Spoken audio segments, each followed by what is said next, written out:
Hello friends, welcome back to my channel. ட்ராமாக்குள்ளே போகிறதுக்கு முன்னாடி மறக்காமல் நம்ம வீடியோக்கு ஒரு லைக்கை போட்டுருங்க.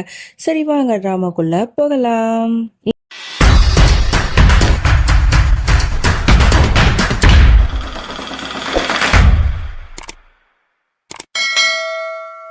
ஸ்டார்டிங் சீனில் மௌலியை தான் காட்டுறாங்க. மிஸ்ஸி வந்து அவளை ரொம்பவே வந்து கோவமாக வந்து திட்டிகிட்டு இருக்கா. நான் உங்ககிட்ட அப்படி என்ன கேட்டுட்டேன், நம்ம 2 பேரும் சேர்ந்துட்டு மூவிக்கு போகலாம் அப்படின்னு சொல்லிட்டு ஆசையாக கேட்டேன். ஆனால் அதுக்கு கூட நீங்கள் ஒத்துக்க மாட்டீங்க.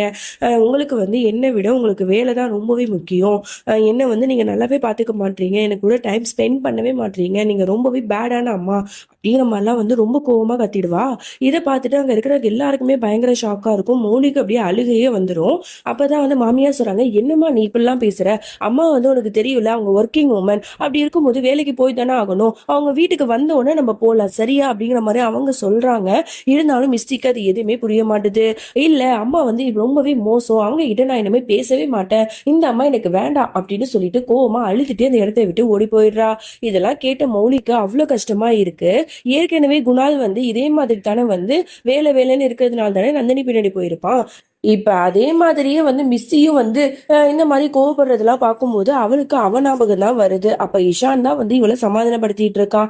என்ன மொழியே வந்து இப்படி சோகமா இருக்க, எனக்கு தெரியும் மிஸ்ஸி வந்து ரொம்ப கோவமா வந்து வார்த்தையை விட்டுட்டா, ஆனா அவ சின்ன பொண்ணு தானே, அவளுக்கு என்னமா தெரியும், நீ வந்து கவலைப்படாத, நீ வேலைக்கு போ, நாங்க பாத்துக்கிறோம் அப்படிங்கிற மாதிரிலாம் வந்து சொல்றாங்க. நீ என்ன சொல்ற இஷான், எனக்கு எதுவுமே புரிய மாட்டுது. நான் அவளுக்காக தானே, அவளோட ஃபியூச்சருக்காக தானே நான் வந்து வேலைக்கு போறேன், ஆனா அவளுக்கு அது புரிய மாட்டுது. இல்லை நான் ரொம்பவே மோசமான அம்மா, பேட் அம்மா அப்படின்னு சொல்லிட்டு என்ன சொல்லிட்டால, எனக்கு ரொம்ப கஷ்டமா இருக்கு அப்படிங்கிற மாதிரிலாம் ரொம்ப வருத்தப்பட்டு பேசிட்டு இருக்கா. அப்பதான் அங்க இருக்கிற எல்லாருமே சொல்றாங்க, என்ன நீ இப்படி சொல்லிட்டு இருக்க, நீ சிங்கிள் உமனா இருந்து எவ்வளவு வந்து அழகா உன்னோட பிள்ளைய வளர்த்திருக்க தெரியுமா, அவளுக்கு வந்து இது வரைக்கும் எந்த விதமான கஷ்டமும் நீ கொடுத்தது இல்ல, அவ ஆசைப்பட்டு சின்ன விஷயம் கேட்டா கூட அதை உடனே வாங்கி கொடுத்துருக்க, அவ வந்து சின்ன குழந்தை தானே, அவ ஏதோ பேசிட்டா, நீ கவலைப்படாத, நாங்க பாத்துக்கிறோம், நீ போயிட்டு வா அப்படிங்கிற மாதிரிலாம் வந்து சொல்லி அனுப்பி வைக்கிறாங்க. இங்க வந்து மாமியாக்காரங்க மிஸ்டியை பாக்கிறதுக்கு ரூமுக்கு போறாங்க. அங்க வந்து அவ ரொம்ப வந்து அழுதுட்டு இருக்கா. என்ன மிஸ்டி ஏன் இப்படி அழுதுட்டு இருக்க, அம்மா கிட்ட நீ இப்பெல்லாம் பேசலாமா, அம்மா உன் மேல இவ்வளவு பாசமா இருக்காங்க, அவங்க ஒர்க்கிங் உமன் தானே, அப்படி இருக்கும்போது அவங்க வேலைக்கு போய் தானே ஆகணும், அப்பதானே உன்னை ஆசைப்பட்ட எல்லாமே வந்து அவங்க வாங்கி கொடுக்க முடியும், அதனால நீ இப்பெல்லாம் பேசக்கூடாது. இப்ப என்ன, அம்மா இல்லைன்னா அம்மாவை நான் பேசிக்கிறேன் சரியா, நம்ம இன்னொரு நாள் ஜாலியா ஃபேமிலியோட சேர்ந்து நீ எங்கெல்லாம் கூட்டு போ சரியா, அங்கெல்லாம் போலாம் ஓகேவா அப்படிங்கிற மாதிரிலாம் சொல்லி சமாதானப்படுத்துறாங்க. இவளு சின்ன குழந்தை இல்லையா, அது எல்லாத்தையுமே கேட்டவொன்னா அவளும் சமாதானம் ஆகி அப்படியே ஆக்ட் பண்ணிக்கிறா. இங்க அப்படியே குணால தான் காட்டுறாங்க. அவ பரிக்கு வந்து தலையெல்லாம் சீவி விட்டுட்டு இருக்கா. அப்ப பரி சொல்லிட்டு இருக்கா, அப்பா இன்னைக்கு வந்து நம்ம எங்கேயாவது வெளில போலாமா அப்படின்னு சொல்லும் போது, போலாமே, கண்டிப்பா போலாம், எங்க போலாம் நீயே சொல்லு அப்படின்னு அவன் சொல்றான். அப்பதான் அவன் சொல்றா, அப்பா நம்ம மட்டும் போவேனா, என்னோட ஃப்ரெண்ட் இருக்கால மிஸ்டி, அவளையும் நம்ம அழைச்சிட்டு போலாம் அப்படின்னு சொல்ல, தாராளமா அழைச்சிட்டு போலாமே அப்படிங்கிற மாதிரிலாம் இவன் சொல்லிட்டு இருக்கும் போது, அதுக்கு நான் ஃபர்ஸ்ட் அவங்க அம்மா கிட்ட பெர்மிஷன் கேட்கணும், நான் உடனே வீடியோ கால் பண்றேன் அப்படின்னு சொல்லிட்டு கால் பண்ணிடுறா. இங்க இஷானுக்கு தான் வந்து கால் பண்ணிருப்பா போல. அவன் வந்து எடுத்துட்டு போய், மிஸ்ஸி இங்க பாரு, உன்னோட பெஸ்ட் ஃப்ரெண்டு தான் பேசுறா அப்படிங்கிற மாதிரி காட்டினோடனே அவங்க 2 பேரும் ஜாலியா பேசுறாங்க. அப்பதான் பரி சொல்றா, இந்த மாதிரி நானும் அப்பாவும் வெளில போறோம், நீ என் கூட வரியா அப்படிங்கிற மாதிரிலாம் கேட்கும்போது இங்க மிஸ்ஸிக்கு ரொம்பவே ஹாப்பி ஆயிடுது. அப்படியா, அப்ப நான் கண்டிப்பா வரேன் அப்படிங்கிற மாதிரி சிரிச்சுக்கிட்டே சொல்றா. தாராளமா போயிட்டு வாங்க அப்படிங்கிற மாதிரி மாமியாரும் வந்து சவுண்டு கொடுப்பாங்க. இந்த குரலை கேட்ட உடனே வந்து குணாலுக்கு அப்படியே ஷாக் ஆயிடுது. இது என்ன அம்மாவோட குரல் மாதிரியே இருக்கே அப்படின்னு சொல்லிட்டு டக்குன்னு அந்த வீடியோ காலை வந்து வாங்கி பார்ப்பான். அதுல வந்து இஷானும் மிஸ்டியும் தான் இருப்பாங்க. ஓகே, இது நம்மளோட பிரம்ம தான் போல அப்படிங்கிற மாதிரி நினைச்சுக்கிட்டு, இந்த பாருங்க இஷான், மிஸ்டி வந்து என் கூட அனுப்பி வைங்க, நான் அவங்க 2 பேரையும் நல்லபடியா பாத்துக்கிறேன் அப்படிங்கிற மாதிரிலாம் சொன்ன உடனே ஓகே அப்படிங்கிற மாதிரி சொல்லி மிஸ்டியும் வந்து அனுப்பி வைக்கிறாங்க. இங்க மிஸ்ஸி, பரி, குணால் 3 பேருமே வந்து வெளில வந்திருக்காங்க. அப்பதான் வந்து பரி சொல்லிட்டு இருக்கா, அப்பா நானும் மிஸ்ஸியும் வந்து ஜாலியா விளையாட போறோம் அப்படிங்கிற மாதிரி சொல்லும் போது, இந்த இடத்துல போய் எப்படி விளையாடுவீங்க அப்படின்னு கேட்கா. ப்ளீஸ்பா, ஒரே தடவைப்பா, நாங்க விளையாண்டுக்கிறோப்பா அப்படின்னு வந்து ரொம்ப கெஞ்சி கேட்கறா. ஓகே ஓகே, அவங்க வேலையெல்லாம் நடக்குது, ஸோ அதனால பத்திரமா இதே இடத்துல நின்று விளையாடுங்க ஓகேவா அப்படிங்கிற மாதிரி சொல்லிடுவாங்க. பக்கத்துல வந்து ஒரு ஆன்டி இருப்பாங்க போல, ஸோ நீங்க பாத்துக்கோங்க அப்படிங்கிற மாதிரி அவன் சொல்லியிருப்பான். அப்ப அவனுக்கு வந்து கால் வர்றதுனால கால் பண்ணி பேசிட்டு இருப்பான் கூடயோ. அப்போ வந்து இங்க பரி, மிஸ்டி 2 பேருமே ஜாலியா விளையாடுவாங்களா, சோ கண்ணாமூச்சி தான் விளையாடுவாங்க போல. சோ பரி வந்து கண்ணை மூடிப்பா, மிஸ்டி ஓடி போய் ஒளிஞ்சுப்பா. அந்த இடத்துல தானே வந்து வேலை பார்த்துட்டு இருக்காங்க.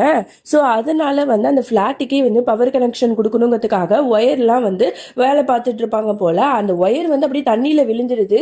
அப்படியே கரண்ட் ஃபுல்லா அந்த தண்ணியில இறங்கி அப்படியே ஷாக் அடிக்கிற மாதிரி இருக்கு. இது எதுவுமே மிஸ்டிக்கு தெரியவே தெரியாது. பரியும் வந்து மிஸ்டி எங்க போனா அப்படின்னு சொல்லிட்டு தேடிட்டு இருக்கும் போது, பரி வந்து வந்து அதை பார்த்துடுறா. என்னது இது, ஷாக் அடிக்கிற மாதிரி இருக்கே அப்படிங்கிற மாதிரி சொல்லிட்டு மிஸ்ஸி அப்படிங்கிற மாதிரி கத்துவா. உடனே மிஸ்ஸி வந்து ஐயோ பரி நம்மளை கண்டுபிடிச்சிட்டாலோ அப்படின்னு சொல்லிட்டு டக்குன்னு வந்து காலை அந்த தண்ணியில வச்சிருவா. உடனே அவளுக்கு அப்படியே ஷாக் அடிச்சு அப்படியே மயக்க போட்டு விழுந்துருவா.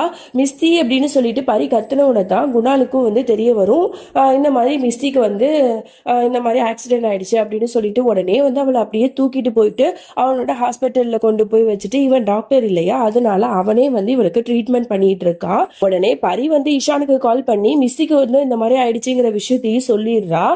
அவ வந்து கடவுள்கிட்ட ப்ரே பண்ணிட்டு இருக்கா, கடவுளே என்னோட மிஸ்திக்கு வந்து எதுவுமே ஆகக்கூடாது, அவ என்னோட பெஸ்ட் ஃப்ரெண்ட், அவளுக்கு எதுவுமே ஆகாம நீங்க தான் பாத்துக்கணும் அப்படிங்கிற மாதிரிலாம் இங்க அழுது ப்ரே பண்ணிட்டு இருக்கா. அதே இடத்துக்கு நம்ம மௌலியும் வந்துடுறா. அவளுக்கு ரொம்ப அழுகையா வருது. அழுதுட்டு என்னோட பொண்ணுக்கு என்னாச்சுன்னு தெரியலையே அப்படின்னு குழம்பிக்கிட்டே வந்துட்டு இருக்கா. அப்போ வந்து இஷான் கரெக்டா வந்து தடுக்கிறான். மௌலி நீ இப்படி அழற, அவ நல்லா தான் இருக்கா, மிஸ்ஸிக்கு வந்து ட்ரீட்மெண்ட் வந்து நடந்துட்டு இருக்கு, பரியோட அப்பா இருக்காருல்ல அவர் வந்து டாக்டர் ஆமா, அவர் தான் வந்து நம்ம மிஸ்ஸிக்கு வந்து ட்ரீட்மெண்ட் பண்ணிட்டு இருக்காரு, எல்லாம் சரியாயிடும், நீ பயப்படாத தைரியமா இரு அப்படிங்கிற மாதிரி சொல்லிட்டு இருக்கா. என்ன இஷான் என்ன சொல்லிட்டு இருக்க, என்னோட பொண்ணு வந்து அங்க வந்து உயிருக்கு போராடிட்டு இருக்கும் போது நான் வந்து தைரியமா என்னால எப்படி இருக்க முடியும், நான் தான் உங்ககிட்ட அப்பயே சொன்னேன்னா யாருக்கூடயும் நம்பியும் என்னோட பொண்ணை வந்து வெளில அனுப்பாத அப்படின்னு சொல்லிட்டு இதே எதுக்கு வந்து அந்த பரியோட அப்பா கிட்ட வந்து நீ வந்து அவனை அனுப்பி வச்ச, இப்ப பாரு என்ன ஆச்சுன்னு, அவர் வந்து எதுக்கு அந்த மாதிரி பண்ணாரு, அவரோட பொறுப்பு தான், அவரை நம்பி தானே நம்ம வந்து மிஸ்தியை அனுப்பி வச்சிருக்கோம், அப்ப அவரு தானே நல்லா பாத்துக்கணும், அப்ப அவரால் தான் வந்து எல்லாமே நடந்திருக்கு, அவரால் தான் என்னோட பொண்ணு உயிருக்கு இப்ப ஆபத்து அப்படிங்கிற மாதிரிலாம் வந்து இவ அழுது பேசிட்டு இருக்கா. நீ ஏன் இப்பெல்லாம் நினைக்கிற, அது வந்து ஒரு ஆக்சிடென்ட்மா புரிஞ்சுக்க அப்படிங்கிற மாதிரி இஷான் புரிய வச்சிட்டு இருக்கான். அப்ப பரியும் வந்து சொல்றா, ஆண்டி நீங்க நினைக்கிற மாதிரிலாம் ஒண்ணும் கிடையாது, அப்பா வந்து இதெல்லாம் பண்ணல, இது வந்து ஒரு ஆக்சிடென்ட் தான் ஆண்டி, அப்பா வந்து மிஸ்ஸிய ரொம்ப நல்லா பாத்துக்கிட்டாரு, நாங்க விளையாண்டுட்டு இருக்கும் போதுதான் இந்த மாதிரி ஆக்சிடென்ட் ஆயிடுச்சு அப்படிங்கிற மாதிரி பரி ரொம்ப சோகமா வந்து சொல்லிட்டு இருக்கா. அப்பதான் பக்கத்துல இருக்கிற ஆண்டி சொல்றாங்க, இந்த பொண்ணு சொல்றது கரெக்டு தாம்மா, நானும் அந்த இடத்துல இருந்தேன், குணால் மேல எந்த தப்பும் இல்ல, அது திடீர்னு நடந்த ஒரு ஆக்சிடென்ட் தான் புரிஞ்சுக்கோங்க அப்படிங்கிற மாதிரிலாம் வந்து சொல்றாங்க. சாரி ஆண்டி, எல்லாமே என்னால தானே, நான் கூப்பிட்டதுனால தானே இப்ப வந்து மிஸ்டி என் கூட வந்தா, அதனால தானே அவளுக்கு இப்படி எல்லாம் ஆயிடுச்சு அப்படிங்கிற மாதிரி வருத்தமா பேசிட்டு இருக்கும் போது உடனே மௌலி வந்து அவகிட்ட சொல்லிட்டு இருக்கா, நீ எதுக்கு இப்ப சாரி சொல்ற, அதெல்லாம் நீ சொல்லாத, கண்டிப்பா வந்து மிஸ்டேக் எதுவும் ஆகாத, அவ சரியாகிடுவா அப்படிங்கிற மாதிரி இவளும் சொல்லிட்டு இருக்கா. இங்க வந்து குணால காட்டுறாங்க, அவன் மிஸ்டிக்கு வந்து நல்லபடியா வந்து ட்ரீட்மெண்ட்லாம் பண்ணிடுவான்.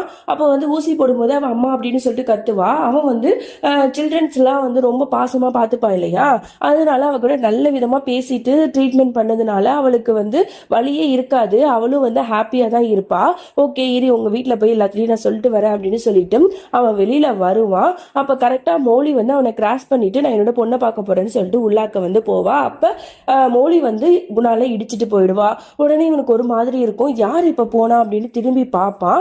அதோட இந்த பாட்டை நம்ம முடிச்சுக்கலாம். இதுக்கப்புறம் என்ன நடந்துச்சு அப்படின்னு சொல்லிட்டு நம்ம நாளைக்கு பார்க்கலாம்.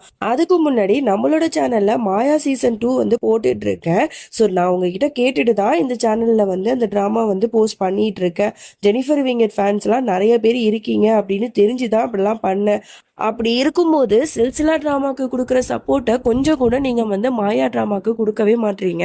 இப்படியே போனா என்ன பண்றது, அந்த டிராமாவை அப்புறம் ஸ்டாப் பண்ற மாதிரி தான் இருக்கும். அப்புறம் எல்லாரும் சொல்லுவீங்க எல்லா டிராமாவும் எடுக்கிறீங்க அப்புறம் பாதியோட ஸ்டாப் பண்ணிட்டு போயிடுறீங்க அப்படின்னு எல்லாரும் பேசவும் செய்றீங்க. நீங்க சப்போர்ட் பண்ணாதானே எங்களுக்கும் டெய்லி போடுறதுக்கு இன்ட்ரெஸ்ட் வரும். ஸோ ப்ளீஸ் ஃப்ரெண்ட்ஸ், சில்சிலா டிராமா மாதிரி தான் மாயாவும் ரொம்பவே நல்லா இருக்கும். அதனால உங்களோட சப்போர்ட்டை கண்டிப்பா அதுக்கும் கொடுங்க. இந்த டிராமால இஷான், மௌலி, குணால் அப்புறம் பரி, மிஸ்ஸி இவங்கெல்லாம் உங்களுக்கு யாரை ரொம்பவே பிடிச்சிருக்கு அப்படின்னு சொல்லிட்டு மறக்காம கீழே கமெண்ட் பண்ணுங்க. பார்க்கலாம் யார் யாருக்கு யார் யாரை பிடிச்சிருக்கு அப்படின்னு சொல்லிட்டு. அப்புறம் இன்னொரு முக்கியமான விஷயம் என்னன்னா, நாளைக்கு வந்து சில்சிலா டிராமா 2 பார்ட்டா வந்து நான் போஸ்ட் பண்ண போறேன். ஸோ உங்க எல்லாருக்குமே ரொம்ப ஹாப்பியா இருக்கும்னு நினைக்கிறேன். ஸோ நாளைக்கு வந்து மறக்காம அந்த 2 பார்ட்டையுமே பார்த்து என்ஜாய் பண்ணுங்க.